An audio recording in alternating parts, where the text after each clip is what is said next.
So Ghana tonight has always been in dire need of much needed tax resources. But we know that research has shown, I'll illustrate for you shortly, that we have failed to collect the targets. We have failed to meet our revenue obligations as a people, and often in the budget, one of the key challenges is always collecting enough revenue to match what the state wants to spend on roads, schools, water, infrastructure generally. And we're beginning to learn a bit more about the corruption in the system that makes it hard for the revenue authorities to raise enough revenue to assist with the development agenda of this country. One of the key areas has to do with tax clearance. And thank you for staying with us on PMX, because we're going to get into this for you. We're going to dissect it and see it is just a tip of a major iceberg, as we've been told today. My colleague Kwite Nate has been investigating. I'll play for you his full investigative feature very shortly.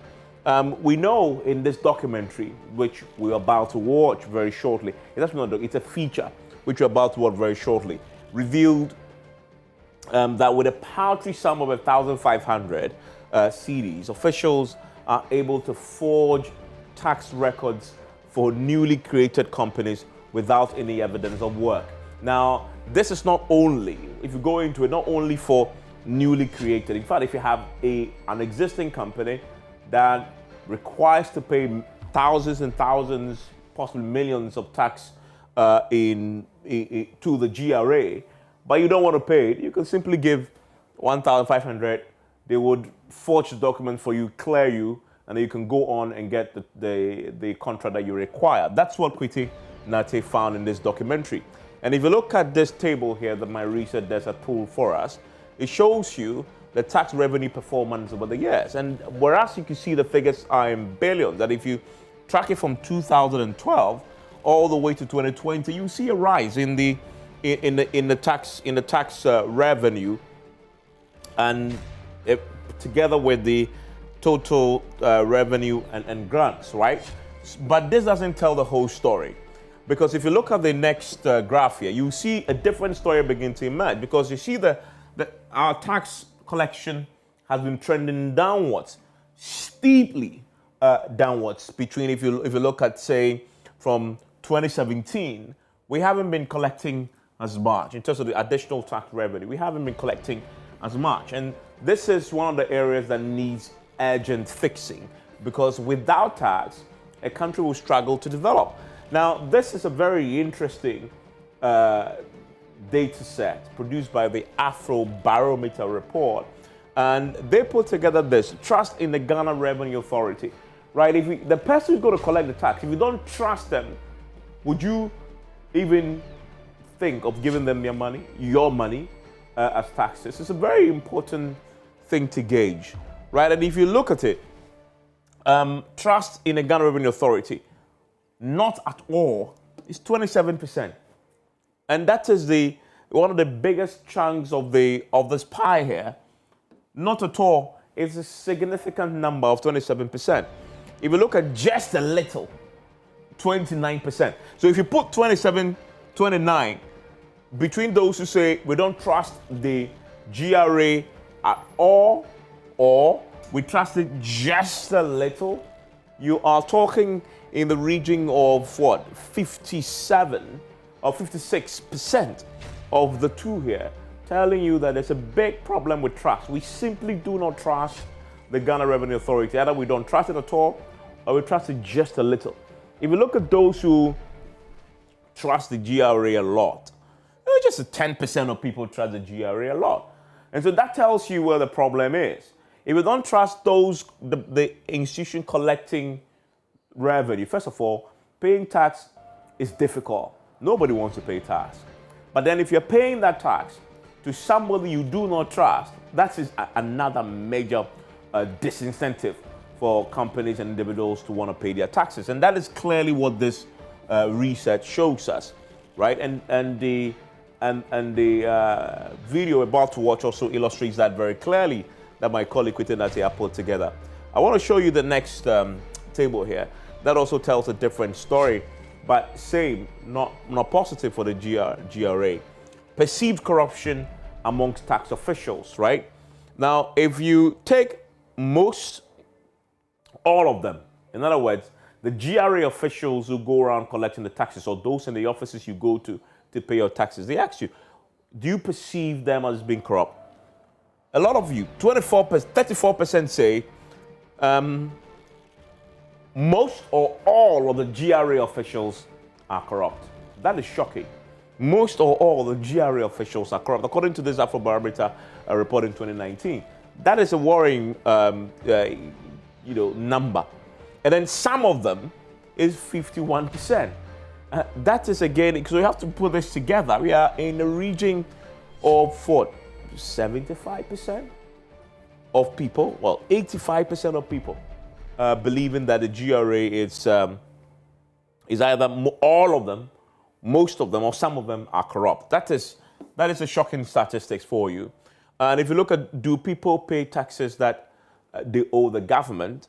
Often or always is 72%. Of course, if you're asking them that question, most people will tell you they do pay, but we all know in reality, they don't pay their taxes. But that tells you a story, right? Because if you don't trust the people and you believe they are corrupt, will you pay your money to them? It's a simple question. It's a simple logical question. I don't trust them. I believe they are corrupt. Your hard-earned money, will you give it to anybody you believe is corrupt and you don't trust? It's a simple question. It's the reason why the state has always struggled to get people to pay taxes. And if you look at that, difficulty in knowing what government does with taxes. Again, another disincentive. Look at that. Difficult, very difficult. 70% of people that the Afrobarometer surveyed said to them that it is difficult or very difficult to know what government does with our taxes. If you can't link your tax to something tangible, that is a disincentive. And that tells the story, again, of why people may not be in a position to pay their tax. Now, this is another shocking table, shocking graph here to appreciate. Difficulty in knowing what taxes to pay, right? And if you look at this huge segment here, the 61%, difficult or very difficult to know what taxes to pay. So the GRA says, pay your taxes. Meanwhile, they have made it so difficult for people to know what taxes to pay, right? And a lot of people who want to pay their tax say it is difficult or very difficult. And so it is a key thing, discourage people from paying their taxes. If you don't know what tax to pay, how do you even begin to pay? And so the question about simplifying it all becomes important. Are taxes too high or too low? I find this interesting because if you look at it, right amount, right? 35%, that the majority of people say we are paying the right amount of taxes. This is in 2019, so this may have changed in the back of the recent new taxes that were announced. But right amount is quite high there. I mean, so that is, if you are a person who want to introduce more taxes, you want to pay attention to this for the people. We have 21% of people saying far too much, right? But I want you to pay attention to the documentary that Kwete Nate had put forward about the fake clearance, because it tells a story that have just illustrated in numbers the corruption that people perceive at the Ghana Revenue Authority. After which, we'll sit down with my guests and have a conversation about this very important subject, without which the free SHS wouldn't be, your child might not benefit, the roads might not be built. This is Kwete Nate's feature. I have received countless information that contractors and business owners fake tax clearance certificates so they can bid for government contracts. So I set out to verify the authenticity of this claim. I began by registering a company called Basket Ports. Barely a week after the company became official, I set out to get a tax clearance certificate, even though my company had no tax record. Before we get into the detail of how I managed to get a forged tax clearance certificate, which could pass off as authentic, the head of Domestic Tax Office, Edward Jamra, explains why a tax clearance certificate is important. Tax clearance certificate is a compliance tool, which is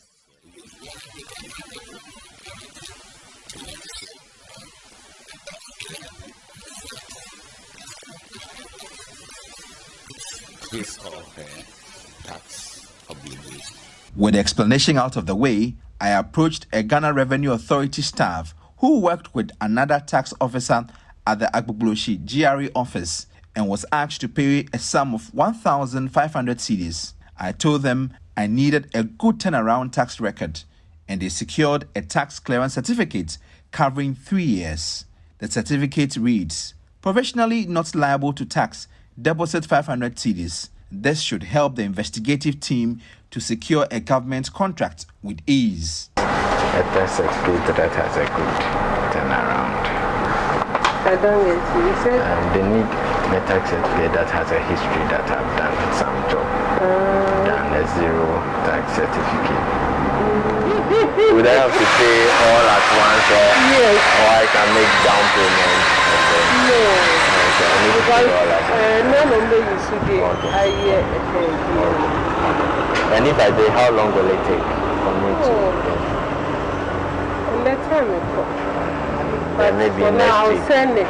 I'll send it. The office, I'll send it to them. So Then maybe next week at I'll least bring by the money. Monday or Tuesday to be ready. Oh, okay. Then It maybe. will all depend on you. The certificate was prepared within 3 days. Baby, I made it back on. I made you certificate. And then at least my 1,000 now. Okay. The big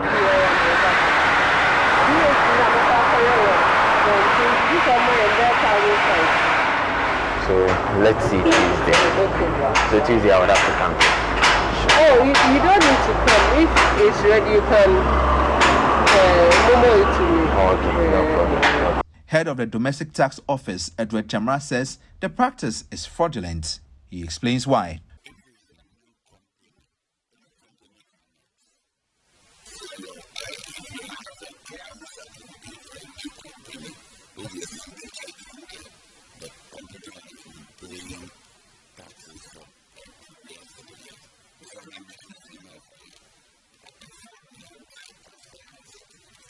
Preliminary investigations by the GRA reveal the tax detail of tax clearance are genuine, but another fact is that they were forged. The head of the Domestic Tax Office says they will investigate further to establish the details of the individuals behind the act.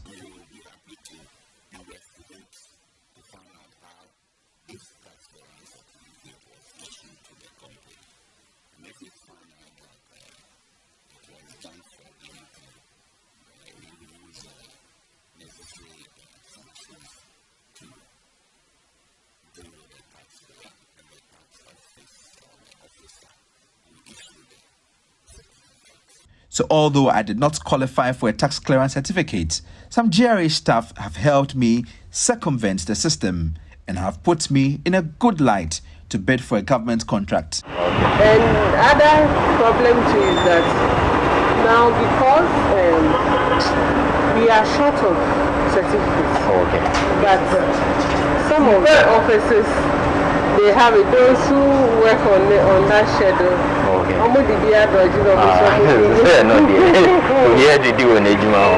It is clear, beating the system in Ghana comes at a price. So what is your price tag? Kwetinatis reports for Joy News. Yeah, my guest joining me via Zoom is Mary Ada, who is a senior programs and research officer.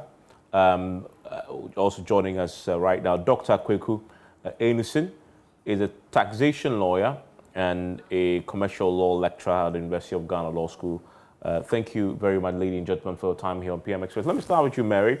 I watched this and I'm thinking, we've all suspected this happens at the GRA office, but now we've seen faces. What's your reaction to it? Thank you very much, Evans. Good evening, and good evening to your cherished viewers. It's not surprising at all if you have followed some of the surveys that have been conducted over time. And I believe you have shown us all the evidence when it comes to perceptions of the citizenry on the issues of corruption in the GRA. We have had calls in the past as well, specifically in 2017, to have conducted a survey that looked at knowledge, perception, and experiences of corruption in Ghana. And it built on the Global Corruption Barometer of Transparency International that is similar to the Afrobarometer. And it's when we looked at issues around knowledge, you would realize that on knowledge of corruption, citizens had varying views, and some of them believed bribery was corruption. And so the report was analyzed based on that indicator. And then when it comes to perceptions of corruption amongst the public sector, you realize that the police came up first. But then when the issue of experiences, direct interaction, and if people have had cause to engage and experience corruption within a particular sector, within a particular timeline, the issue of the revenue agencies came up, and customs, particularly of GRA, was cited. And so it's not surprising, but it is sad, a reflection of our society, where the issue of corruption is accepted by a lot of people as a result of either our lack of knowledge or because it's become so systemic, it's become so endemic, and people are apathetic towards it. They believe they would not have time to wait for the process, and so would also engage in other dubious arrangements to secure the services they require from our revenue agency to the detriment of the states. If you take a TCC, the tax clearance certificate that is under contention, you don't even have, it's just about 1 Ghana cedis you pay to get it. But then if you look at the process, it makes it difficult for people who want it to perhaps wait. And so if the turnaround time is not respected, then because people do not also have ready avenues to make their complaints or report their issues to, then they are forced to condone the unacceptable behaviors of some public sector officials who are paid to do their work, who are working regulated by conducts which they flout on a daily basis, because ultimately they know the cost of being corrupt is very low. They can get away with it with very minimum sanctions. That is, if any sanctions are meted out at all. So for me, in a summary, I believe that it is what Kwete has uncovered is just a gist of what it is happening within the various agencies, particularly under reference now the GRA. And it's worrying that we need the resources to be able to do a lot of things as a country. And this is the agency that is charged to mobilize the needed resources to ensure that the developmental agenda of this country is expeditiously implemented. Yeah, I mean, stay with me, Mary. Let me bring in Dr. Enyusing. Doc, thank you for time me on PM Express.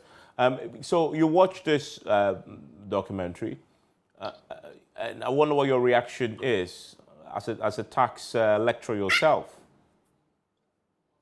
Well, let me say that it's quite sad, that at a time that the government is trying to show up its, domestic revenue, and for us to see that, government officials are essentially condoning such an illegality, I think it's a shame. And the people that are engaged in these services obviously will have to be brought to book. But let me also add, as my sister had indicated, that I think part of the reason why people are oftentimes ready and willing to pay to get these TCCs is because of also the turnaround time. So if it's made possible for TCCs to be acquired quite easily, and I say that if you can just go ahead and just download them off the internet, then of course it will make it quite easier for people to obtain, tax clearance certificate and not have to, go around and try to pay somebody under the table to get a fake one. Let's break this down. What is a tax clearance certificate, and why is it important?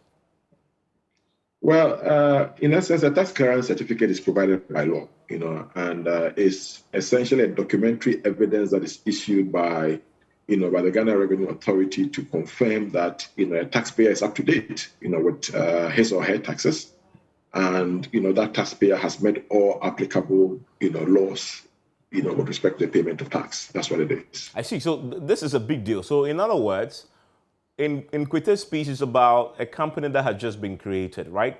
But it could well be a company that is in existence for so long, has tax obligations running to millions, but can afford to pay a few thousand cedis for somebody at the Ghana Revenue Authority to give him a clearance to say he's up to date with his tax obligations and go along getting more contract. Meanwhile, he will probably owe the state a lot of money.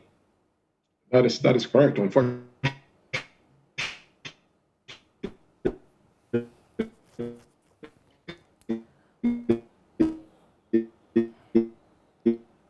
hello, Dr. Anderson.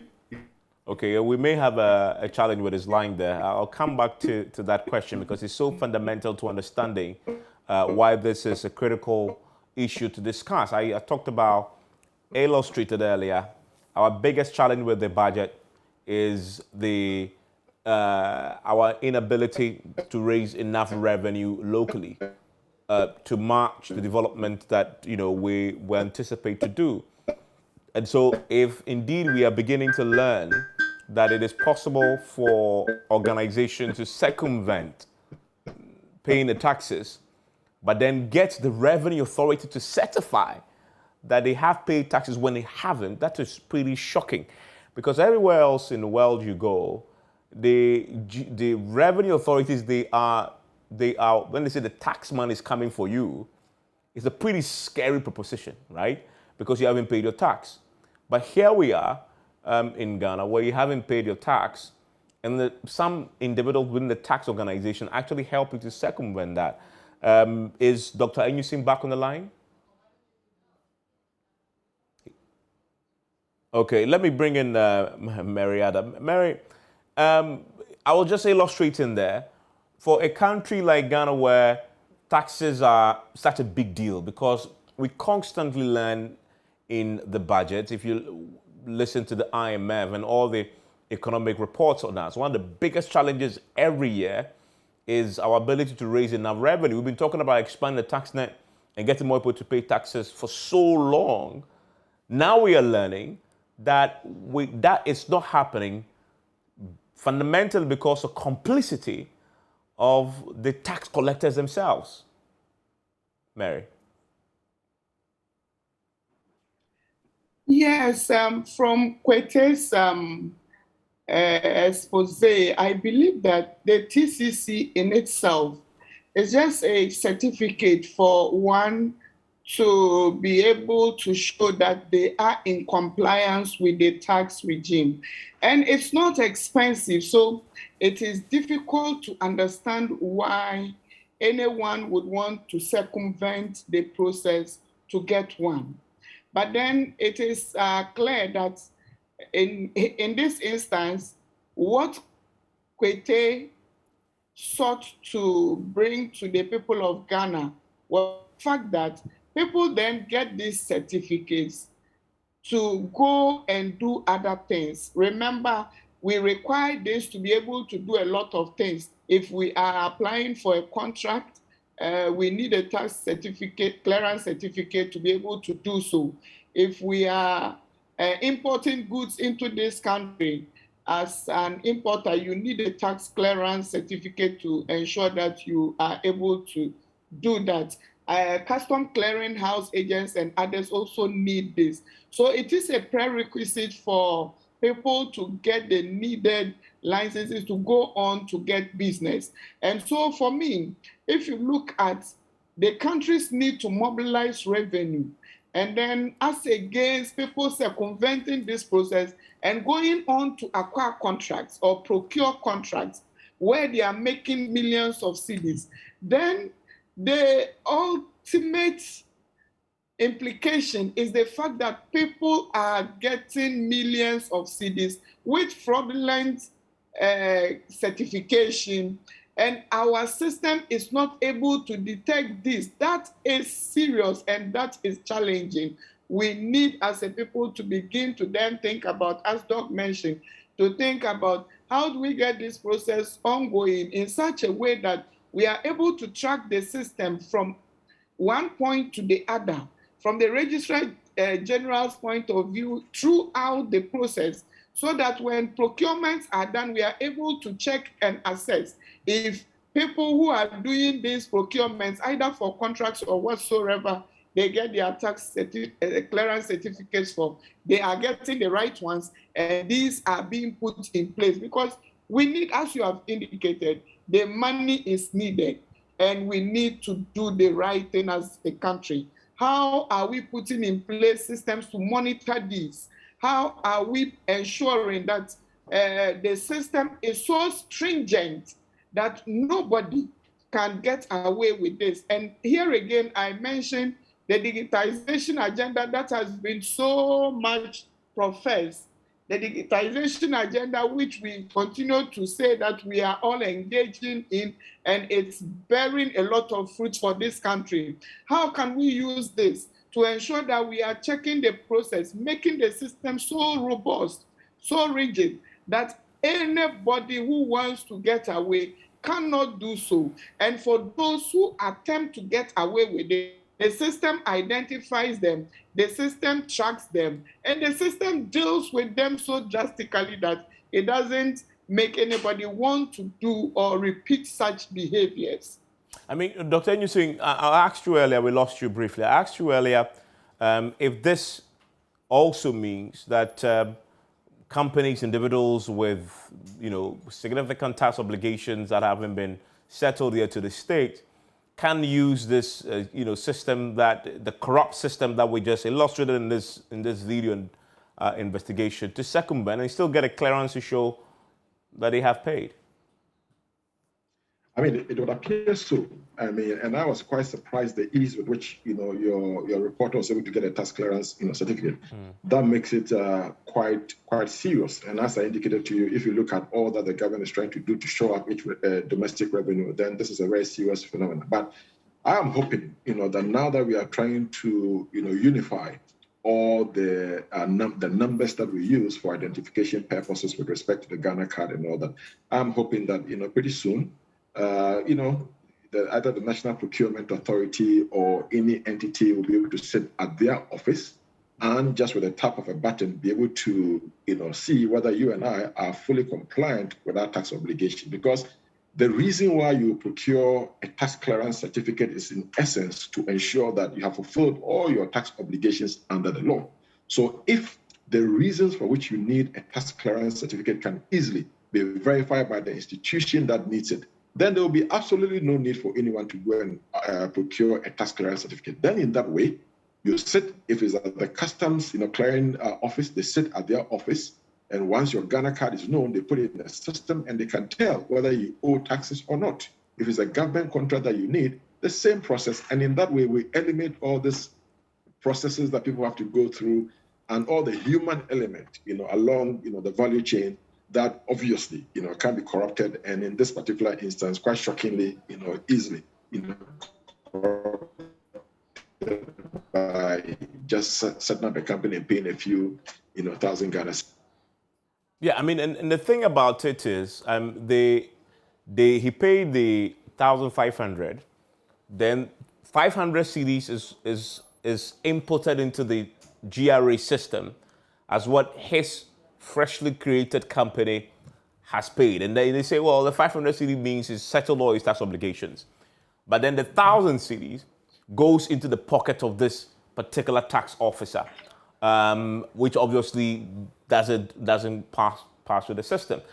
I can bet this is just a tip of a massive iceberg through which we lose millions and millions of cedis. Now, nobody can argue, I mean, in terms of the authorities at GRA, that they didn't know this before.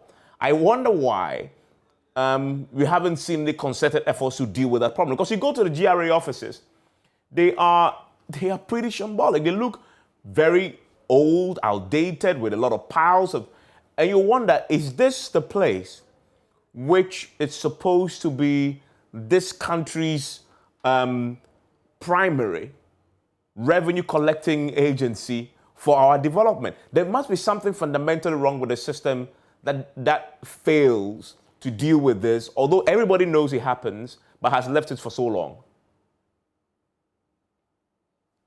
Dr. Newton? Well, let me say, in fact, to be fair, to be fair, let me say that right? Okay. So let me say that, to be fair, the Ghana Revenue Authority has, in the last, year or so, have done tremendously well, in terms of, some of their processes.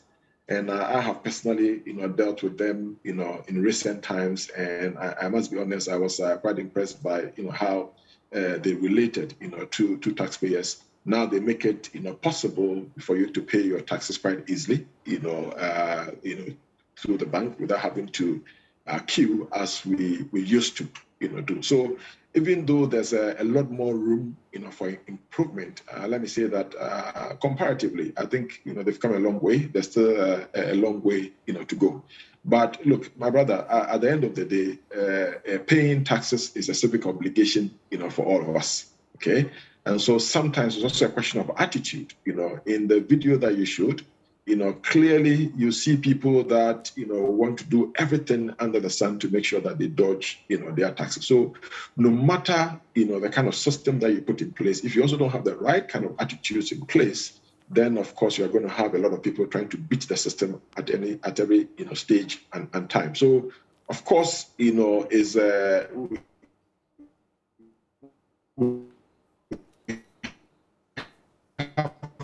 to all work together. Is a question of the education for people to know their legislation and are obviously making it to pay their taxes.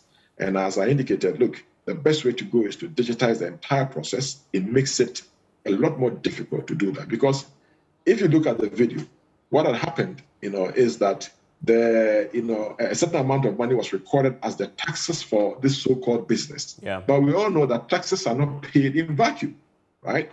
Yes, there will have to be a certain amount of money, a certain transaction that you'd have done, out of which, a certain percentage of it will then be declared or then be paid, as taxes. So at the end of the day, when you are recording that somebody has paid an amount of 500 cedis as taxes, what is the basis for which that 500 cedis was paid? And how do we go about verifying, this particular transaction to make sure that in essence, the transaction did take place and the person is paying a fair, share of the tax as well. So I think it's an ongoing process.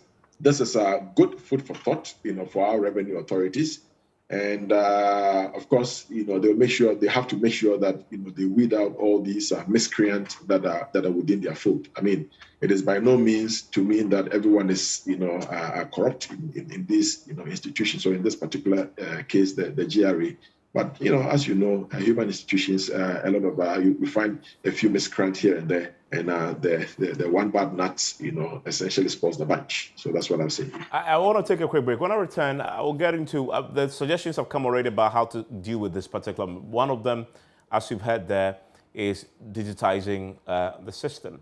But what about also deliberately, systematically tracking down individuals in the system who are there undermining it, and also making, it's almost the same for the mentality. It's almost, well, Dr. Newton talks about attitude, but isn't there also a certain attitude among tax agency, well, the GRA, as if they're doing you a favor when you're paying your tax?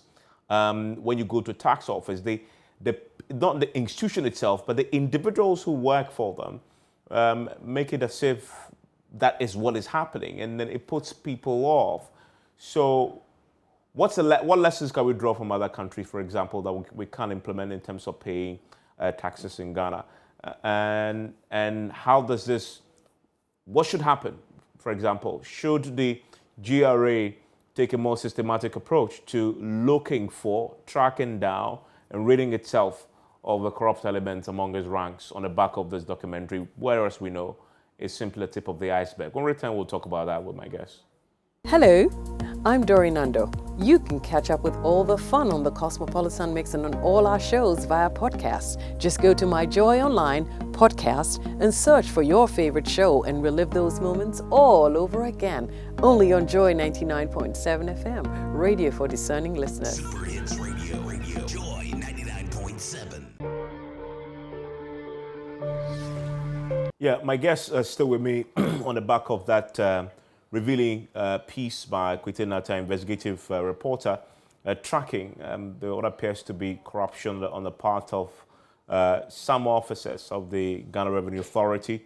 Mary Olena Ada is the Senior Programs and Research Officer with the GRA. Dr. Kweku Nyusing is a taxation lawyer and commercial law lecturer at the University of Ghana Law School. Mary, so we are back with a conversation around, so we've seen the documentary. We've seen at least one phase in the documentary, a lady who was interacting with Kwete, of course, making all the promises and indeed gets him the fake forged tax clearance certificate.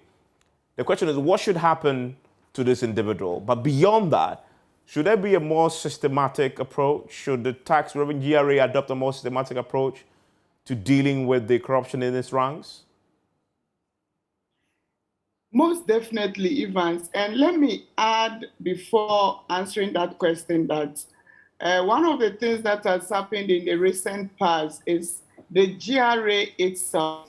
And for us at the Ghana Integrity Initiative, particularly the customs, who have come under some pressure in the past, acknowledging the fact that the perceptions of citizens, which are repeated almost every other study that happens, were actually not in their interest, and they want to work around changing these perceptions.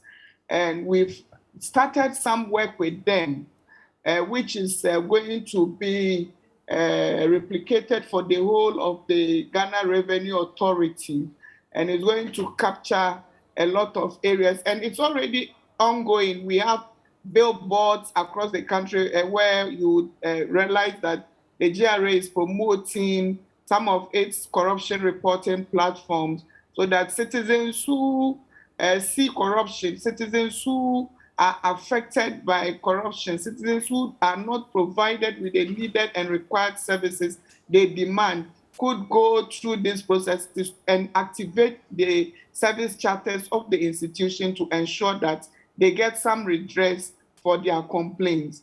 Specifically, and we've also gone through some of the issues around education on mobilizing of taxes, and we've done this jointly across the country, recently in Kumasi, where we talk about some of the new and innovative ideas and frameworks the GRA is putting in place to make payment of taxes easier and to also ensure that compliance is increased. And I can say that these are very good innovative initiatives that would ensure that we are capturing even more people into the tax nets. Going forward for this specific investigation and expose, let me say, we need a comprehensive investigation into the process.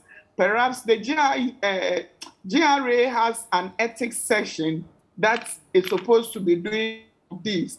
And so they could be thinking about doing ethics section to do this, ethics and integrity. Oh, goodness. We may have lost Mary there. Do we have Dr. Enyusi on the line? Okay. Do you have Dr. Enyusi on the line? Okay. Hello, Mary. Hello, Mary. Sorry, Hello, I lost Evans. you. Yes. I can hear you. Great. Yes, you were making a point. I lost you briefly. Yes. So what I'm saying is that we need a comprehensive investigation into this allegation or this expose that uncovered somebody behaving very unprofessionally. And in the GRA, we have an ethics and integrity unit that is headed by a very senior official who ensures that issues around ethics and integrity are dealt with. Perhaps this is a time for them to even expand that, to bring on board external persons to do a thorough investigation. I'm talking about a thorough investigation because the way, from what the lady said and her narration, you realize that she wasn't perpetuating this on her own. She was sending it to another level to get the tax clearance certificate. And so it means it is beyond just the small unit Kwete visited. It is reflected in a system, and we need a thorough investigation into this to ensure that we promote some integrity and transparency in the process. And another thing that should be done is that people who are culpable, people who are found to be culpable or complicit in this act should be sanctioned and popularly done so that apart from naming and shaming, people would see that this is evidence of people who have done wrong and been sanctioned. It is important that people who are sanctioned are publicized so that others are deterred from wanting to even pursue such behaviors in the future. It is also important that the tax clearance process should be looked at again. I say so because in the way things are going, you realize that people who are not compliant with their tax would want to get away with the system through the back door. And so if you would want to go through the system through the back door, meaning the state is losing a lot of resources from you, and very few people are gaining. So let's see how this can be done, as Doug said, ensuring that somebody with a click of the button goes online, just requests for the certificate. You do not have to go there, and it is posted to you, so that it takes away from the process where people who are not making any contribution or significant contribution to the mobilization of domestic revenue are enjoying the benefits thereof. Okay, I mean, and Dr. Nusing, I will read the CDD Afrobarometer survey report, and it talks about how Ghanaians simply do not trust the tax authorities. One, to keep their money, but also secondly, that they believe, a lot of them believe that the system itself is corrupt. I wonder, just from the, I know you teach this, what are the loopholes? What are the loopholes in the current tax administration that we have in this country that allows, one, for the tax collectors themselves to be corrupt or exploit? Of course, then once you have that, then the taxpayers themselves also become very comfortable doing so. And whether possibly amendments to tax regulations could assist in making it easier to pay the tax and blocking some of the loopholes as well. Hello, Dr. Edison. Okay, thank you very much. My brother, I mean, to answer your question, simply, the more manual the system is. Yes, can you hear me? I can, yes. Okay. So the more manual the system is, the more likely, we will have people trying to, circumvent, the process. Okay. So all of us as human beings, respond to incentives, as it were. Taxes are such that nobody loves, to pay taxes. It is our civic obligation, and I encourage everybody to do that. But at the end of the day, nobody, is very happy, walking into the bank to go and pay their taxes. So when, the incentive is there, to evade, people will go ahead and do that, as it were. So the more manual the system is, the more likely people will try, to circumvent it. And I think that it is a step in the right direction that we are now trying to digitize, the process of paying our taxes. First and foremost, to bring a lot more people into a tax net, and secondly, to make it easier, for people to pay tax. So I think that, look, just by moving towards a digital platform, that will eliminate as many of the loopholes as possible. Because at the end of the day, once we're able to track every single transaction, then it's very easy for us to calculate, the tax, thereon. Then it makes it very difficult, for you to either avoid the tax or to evade, the tax in that regard. So we really have to, fast forward our digitization, agenda, and certainly we need to increase, education both ways in terms of the taxpayers to know the importance of paying taxes. And then, also for the revenue officials, to educate them, first and foremost, to see, taxpayers as customers. And let me say, in that regard, that in recent times, my engagement with, some tax officials and have been quite positive. In fact, taxpayers are identified as customers and are treated, as such. Now they do have some of the tax, offices, local tax offices, or taxpayers, and find out if there's anything that they need. Even this tax clearance certificate that we are talking about, there's an office right here in this country where they are proactive enough, to go ahead and call taxpayers and say, do you need, a TCC? And they make sure that that is facilitated and given to you. So I think, part of it is also the attitude within the revenue authorities themselves, for the officials or for the officers to see us, as quote unquote their customers, and encourage the paying of taxes. And in that way, of course, it will make it, easier, for people to go ahead and honor their tax obligations and not, try to circumvent, the process. Because even as you are very much aware, no matter how robust, a system is, for as long as they are human beings and they are humans in the processes, then there's the more likelihood, that there will be people trying to, go around, the process. So it's a question of what is the kind of incentive mechanism that we put in place. And when I talk about incentives, I'm not talking about only, positive incentives, but negative incentives as well, so that you are punished accordingly when you are found, to have flouted, the law. And of course, you are rewarded, for doing, the right thing as well. Yeah, and just on that last point, I was just coming to that because you listen to Mary, and Mary is demanding that if there are sanctions, it should be a very severe but public sanction that will deter others across the country. In your dealings with the GRA, have you found that there's a resolve to radically, ruthlessly deal with those bad apples within their ranks? Well, obviously, I do not work, at the GRA, and let me say that my, dealings have been, quite limited in that regard. So I will not know exactly, what has been, done in terms of rooting out, corrupt officials and all that.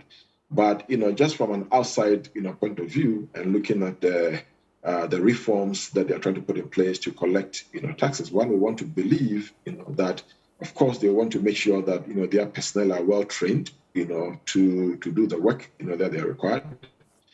If you go to the various, tax, offices, of course, it's just like a normal or usual government agency with a head, and of course they have officers and so on and so forth. So, from where I sit, I want to believe that yes, there'll be, of course, a system to deal with that. My sister talked about, the ethics, department.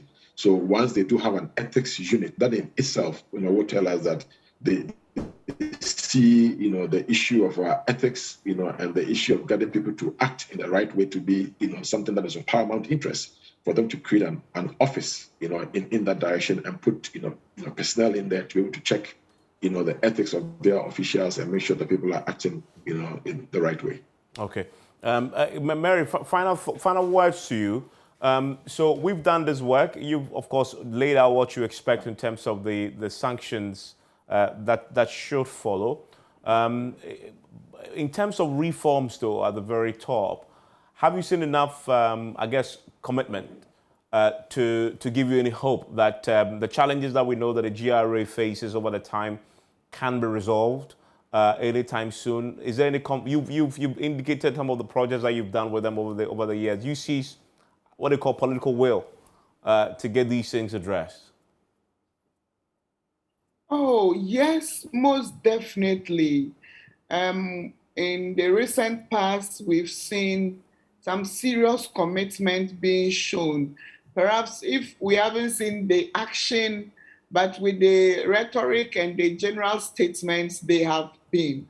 And also for us, with the work we are doing, there have been some commitments that are currently being pursued and on paper that we are working on. And so for that purpose, I believe that the commitment of senior management of the GRA is there for, particularly they believe that they need to raise more revenue for the state. And so whatever avenues they would use to ensure that they are promoting transparency and accountability and also satisfying the customers who bring in the revenue to the state will definitely be pursued. And I've been on several platforms where even the Commissioner General himself has indicated that non-compliance will not be countenanced, and they are putting in place very practical measures to ensure that it's done.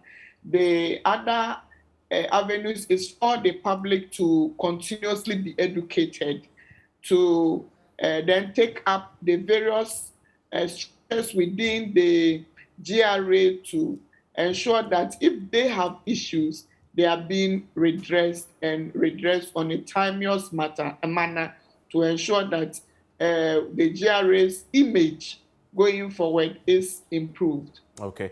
Mary, thank you very much. Thank you, Mr. Anderson, as well. And Kwite's documentary is available to watch on myjoyonline.com. Go onto our Facebook pages, also as our YouTube pages, and watch it for yourself. Enjoy the rest of your evening.